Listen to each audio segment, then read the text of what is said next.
Morena, el partido de gobierno, ha empezado ya sus precampañas, aunque no les llama precampañas, les llama recorridos. Tiene candidatos que no son candidatos, sino aspirantes pues al puesto de coordinador en defensa de la Cuarta Transformación. La oposición no ha definido todavía ni siquiera sus reglas, pero hay personas que han dicho que les gustaría contender en la próxima elección presidencial y que piensan que pues que hay formas de transformar a este país distintas a las que quiere el partido oficial. Yo quiero agradecer la presencia en este estudio de Enrique de la Madrid. Enrique de la Madrid tiene una larga trayectoria como funcionario público. Es hijo de un expresidente de la República, de Miguel de la Madrid, ya fallecido. Pero tú has dicho, Enrique, que te gustaría contender por la oposición. ¿Por qué? Primero, antes que nada, gracias, Sergio, por la oportunidad. ¿Por qué? Porque yo veo dos cosas muy claras. Una, el México que podemos llegar a ser, o sea, un México próspero, incluyente, un México de oportunidades para todos, y que de alguna manera logremos un país más parejo, pero parejo hacia arriba. Y ese México sí es posible. Parejo hacia arriba. Hacia arriba, porque hoy en día la verdad es que nos estamos emparejando, pero para abajo. Entonces no basta decir que quieres un México parejo. El chiste es emparejarnos hacia arriba, que 55 millones de mexicanos que hoy en día están en pobreza encuentren condiciones y oportunidades para salir de la pobreza, para mejorar y para lo que al final del día lo que a todos nos importa es que nuestras familias salgan adelante. Pero el otro que yo veo también, Sergio, con mucha preocupación, es el México al que podemos ir a dar, al que podemos ir a caer, al abismo del cual luego no nos podamos reponer. Y luego algunos dicen, eso es exagerado. No, no es exagerado. Tenemos países como, por ejemplo, como Venezuela, que en 1950 eran más grandes que Irlanda, que Corea del Sur, Más que prósperos, por lo España, menos, sí. ¿no? O sea que caer y caer de donde no te puedas recuperar también es posible. Y de eso yo no estoy dispuesto a aceptarlo. Y por eso uso esta expresión de que hay que salvar a México y quedan ya 348 días para salvar a México. 340, ¿los tienes contados? Los voy días por día? contando todos los días. ¿Los apuntas en una pared? Todos los días. Y en mi página de Facebook, sí, los vas apuntando porque cada vez tenemos menos tiempo. Se puede derrotar a Morena, tienen una maquinaria impresionante y además ha crecido de una forma radical a lo largo de los últimos años. Se tiene que derrotar, porque si me dijeras que todavía tienen un modelo donde el nivel de vida de la gente va prosperando, donde el país va mejorando, pero todo va al revés. La economía no crece, Sergio, hay más pobres en el país, el sistema educativo abandonado, incluso en retroceso, están destruyendo el sistema de salud. Antes era un sistema que presumíamos que teníamos, por ejemplo, vacunación para prácticamente el 100% de los niños. Hoy no alcanzan ni el 45%. Pero el presidente dice que ya vamos a tenerlo mejor que Dinamarca. El presidente dice muchas cosas que no compaginan con la realidad. Y es muy bueno para la narrativa, pero ojalá fuera tan bueno para dar resultados en el país. La seguridad fuera de control. Cuando yo hablaba de estas cifras eran 130,000 homicidios, ya son 150 y tantos mil y contando. Somos un país, uno de los países más peligrosos y la gente te lo dice. La gente no quiere salir. En muchos lugares las mujeres también regresan a esta visión casi tradicional, no salgas de casa. Muchas veces a tus hijos les dices, oye, ¿para qué sales? ¿Por qué no mejor invitas aquí? Es un país que se está deteriorando todos los días por un pésimo gobierno. Y yo lo que digo es que del pasado lo que servía. Había muchas cosas que evidentemente no, y muchas se hicieron mal. Del presente también lo que sirva. Pero vamos a construir un México a la altura de nuestros merecimientos, porque México merece mucho más. ¿El presente qué sirve? Yo creo que dos cosas yo resalto. Me parece que poner foco a que permitimos un México muy desigual. Un México donde no todos tenemos las mismas oportunidades. Y creo que lo peor de todo, muchos mexicanos simplemente lo ignoraron, lo dejaron de ver. Y no hay nada peor que dejar de ver a alguien. Esto, poner foco a construir un mejor país, me parece que es importante. Creo yo también que el intento de aumentar sobre todo el salario mínimo fue y es relevante. Sobre todo creo que exageramos, y muchos, cuando decíamos, no le subas al salario mínimo porque es inflacionario. Al mío sí súbele, pero al de los demás no. Esos dos temas. Pero fuera de eso, muy poco, Sergio, porque prácticamente este lenguaje de polarización, de echarle la culpa a todo, a veces pienso que esto es como una guerra. Como si llegara un enemigo y dice a destruir todo. Vamos a destruir el sistema de salud, vamos a destruir el sistema educativo, vamos a destruir la generación de empleo. Bueno, digo, pues parece que son los enemigos.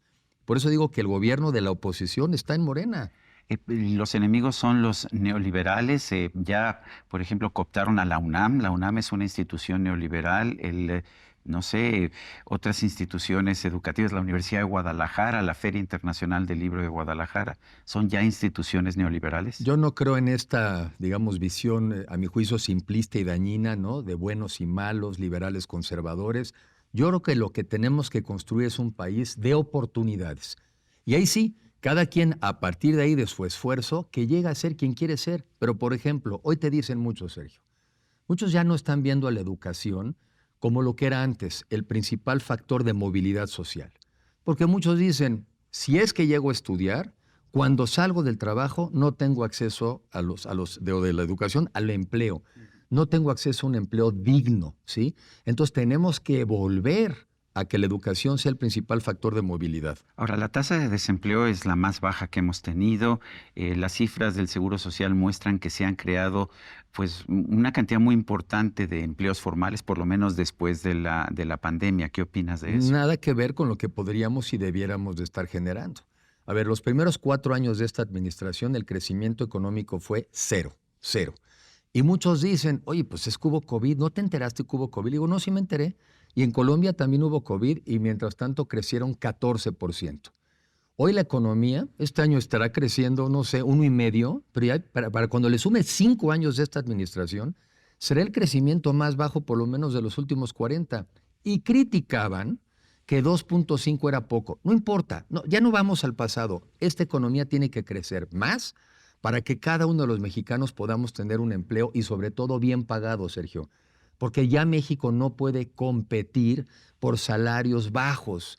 Eso no. Nosotros tenemos que competir porque seamos capaces, innovadores, creativos y que los mexicanos encuentren en el empleo una realización personal, pero también un estilo de vida digno. Cada vez que escucho que alguien dice, es que Enrique de la Madrid podría ser un buen presidente, siempre surge alguien que dice, es que es hijo de Miguel de la Madrid, que tuvo todos estos defectos. ¿Cuál es tu apreciación? Uno, de los logros o derrotas de tu padre como presidente. Y segundo, ¿qué tanto influye tu padre o qué tanto ha influido tu padre sobre ti? Bueno, primero me parece estupendo que la única crítica que me buscan es que tienen que ir a decir que soy hijo de un presidente, lo cual quiere decir que en lo demás creo que he hecho las cosas razonablemente bien. He sido un servidor público que da resultados y que además he sido honesto, a prueba de balas. Entonces de eso no me pueden criticar. Lo segundo, yo me siento muy orgulloso, como supongo la mayoría de los hijos se sienten orgullosos de sus padres. Yo me siento muy orgulloso de mis padres porque antes que nada fueron padres. O sea, lo que me dieron es cariño, me dieron educación, me dieron acceso a oportunidades. Ahora, la gestión de mi papá como tal, pues entonces hay que analizarla en el entorno en donde él fue presidente. Le tocó, y recordarás, iniciar su gobierno con una de las peores crisis económicas de la historia de este país. Entonces algunos dicen, oye, es que la inflación, no, sí tienes razón, sí hubo mucha inflación. Oye, es que se devaluó la moneda, sí también se devaluó. Y yo lo comparo a veces como con un oncólogo. O sea, teníamos cáncer y nos íbamos a morir. Y hay gente que entonces se queja de los efectos de la quimioterapia. Oye, ¿se te cayó el pelo? Sí, se te cayó. Y te sentías muy mal, sí te sentías muy mal, pero ¿sabes qué? Salvaste la vida. Y México se estaba hundiendo, Sergio. Tú lo sabes, el barco se estaba hundiendo y lo que tuvo la capacidad y la habilidad es evitar que se hundiera, dejarlo a flote, pero además hizo algo muy importante, cambió de rumbo. Y desde entonces a la fecha México es un país muy diferente. Doy datos. En ese A entonces... propósito, tu padre me dijo una vez en una entrevista, cambié de rumbo porque no tenía opción. Yo creía en el nacionalismo revolucionario, ¿Cierto? pero el país estaba quebrado. Sí. Me lo dijo varias veces. Y tienes toda la razón. Y por eso no cabe en la crítica del neoliberalismo, porque como bien señalas, en una de las 7 tesis de su campaña, una es esta que tú dices, nacionalismo revolucionario. Él venía de esa formación verdaderamente de gente que creía todavía en la fuerza y la capacidad del Estado, nomás que se lo encontró quebrado. ¿Tú eres un liberal o A ver, un nacionalista? Yo creo que soy un nacionalista moderno. ¿En qué quiere decir? Que tú eres nacionalista si lo que quieres es el bienestar de la población, de los mexicanos y de sus familias. Yo creo en una economía que crezca, que genere empleos, Creo en la inversión nacional, pero necesitamos también la inversión extranjera. ¿Sí? Creo en las libertades, creo en la democracia, creo en la libertad de pensamiento, en la libertad de expresión, pero también creo que esas libertades tienen que verse acompañadas de capacidades. Es muy bonito decir libre movilidad en México. Hoy te puedes mover por todo el país. ¿En serio que con libertad te puedes mover? No. Libertad de escoger el trabajo que quieras. ¿En serio que puedes? Si no tienes las habilidades, puedes acceder. Yo no me quiero calificar en una u otra. Soy un mexicano que quiere la prosperidad de todos los mexicanos y un país de oportunidades. Estuviste a cargo de Banrural en un momento muy complicado. Cuéntanos de eso y cuéntanos cuál es la diferencia con el quiebre que acabamos de ver en Nacional Financiera. Sí, cómo no. Digo, en La Financiera Rural. A mí me tocó ser director de la Financiera Rural, el segundo director. El primero fue Pepe Mid. En el gobierno del presidente Fox quiebran a Banrural, pero no dejan al campo abandonado. Crean esta institución que es la Financiera Rural. Y eso a mí me permitió conocer muy bien al campo mexicano. Y de ahí también darme cuenta de los enormes errores que está cometiendo este gobierno también en el campo. El campo es un sector muy riesgoso. Te puede llover o no llover. Te pueden llegar, digamos, plagas. Pueden subir los precios o caer los precios. Y eso es lo que está ocurriendo hoy.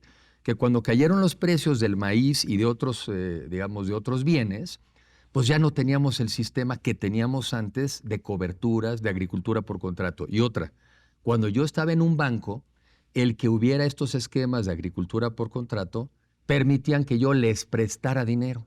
Yo le prestaba dinero a un productor porque sabía que tenía su venta asegurada.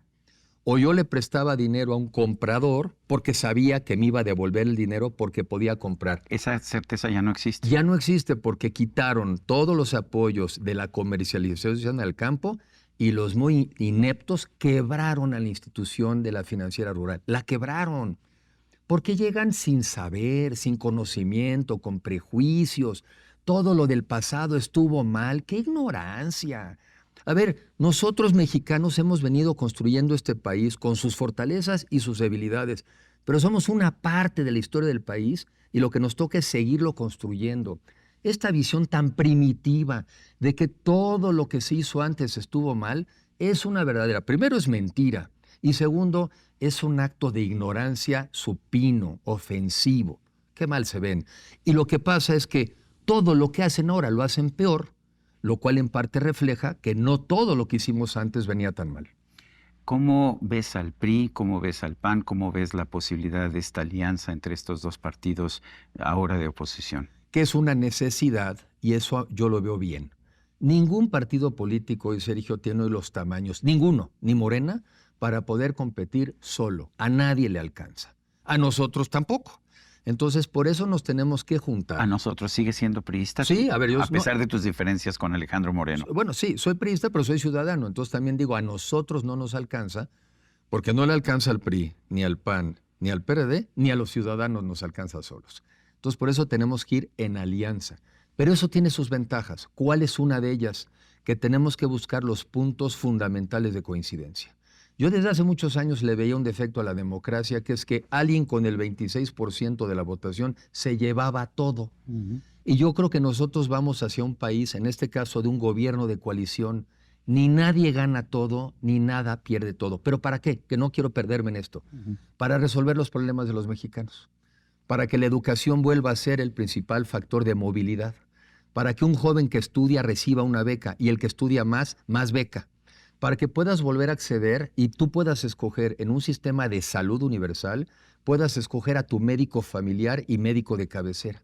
Para que puedas escoger la clínica donde te vayan a atender, ¿sí? Y para que puedas salir a la calle y construyamos instituciones donde le confíes al policía y confíes en el Ministerio Público. Este país lo tenemos que fortalecer para que todos quepamos. Y ese es el reto que tenemos. Salirnos de esta polarización, de esta simplificación de la realidad y juntos los mexicanos construir la mejor versión de México que jamás haya existido. Y eso se puede.